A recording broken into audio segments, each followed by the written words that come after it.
Hi, I'm Matt Bradley-Tschirgi, and welcome to Stallone in the Dark, a web series looking at video games based on the movies of Sylvester Stallone. This time we're looking at Rocky for the Sega Master System. In an odd move, instead of being based on one movie, this game is based on the first, third, and fourth Rocky films, Rocky 1, Rocky 2, and Rocky 4, respectively. In case you haven't seen any of them, and you really should because they're worth watching even if you don't like boxing, they're about a thumb-breaking gangster named Rocky Balboa, played by Sylvester Stallone, who gets a once-in-a-lifetime shot to go the distance to fight Apollo Creed, played by Carl Weathers, in a special match. In Rocky 1, it's a split decision. In Rocky 2, Rocky goes up for a rematch against Apollo. Rocky 3 sees the Italian Stallion go up against Clubber Lang, played by Mr. T. Clubber is as young and hungry in Rocky 3 as Rocky himself was in the first film. In Rocky 4, Rocky goes up against Cold War contender Ivan Drago, played by Dolph Lundgren. The original Rocky not only won Academy Awards, but it spawned hit soundtracks, singles, a Purity Lipton iced tea commercial, and video games. The game is simply titled Rocky, released for the Sega Master System from 1987. Boxing games were popular enough to be notable sports releases in the 1980s, and the actual sport of the sweet science itself was also quite popular. This is before the MMA, remember.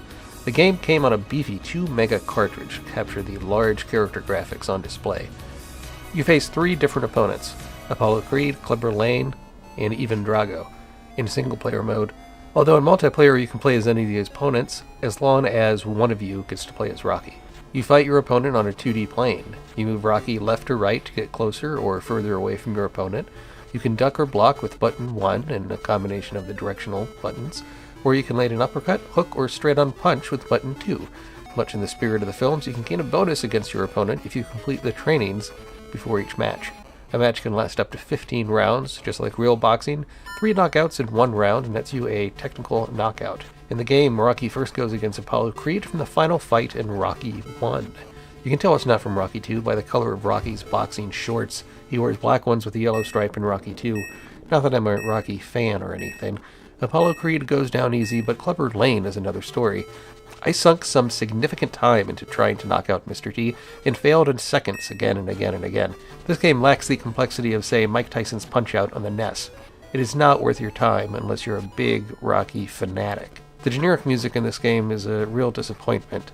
I would have loved to have heard electronic renditions of Bill Conti and Vince DiCola's iconic scores from the films. I'm Matt Bradley-Tschirgi, and I hope you enjoyed this episode of Stallone in the Dark. Stay tuned for the next episode. It'll be out when it's good and ready.